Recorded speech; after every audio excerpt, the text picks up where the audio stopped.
করেছেন, তাই আমার সাথে এমন হলো। ওই ব্যক্তি যদি এমনটা না করতেন তাহলে আজ আমি ওই স্থানে পৌঁছতে পারতাম।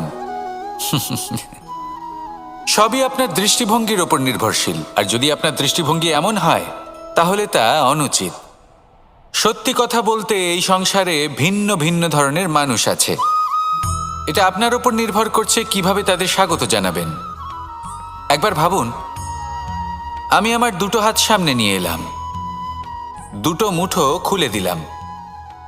দুই প্রকারের মানুষ আসবেন, কিছু না কিছু দিয়ে যাবেন।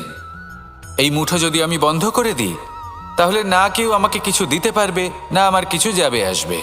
নিশ্চয়ই বুঝতে পারছেন এই দুই ধরনের ব্যক্তি কারা এবং তারা কি দিয়ে যান। আমি যদি নিজের মুঠো খুলে দিই তাহলে কিছু ভালো মানুষ আসবেন, আমাকে আনন্দ, সন্তুষ্টি, জ্ঞান প্রদান করে যাবেন, ভালো অভিজ্ঞতা দিয়ে যাবেন। কোনো খারাপ ব্যক্তি যদি আসেন তাহলে তিনি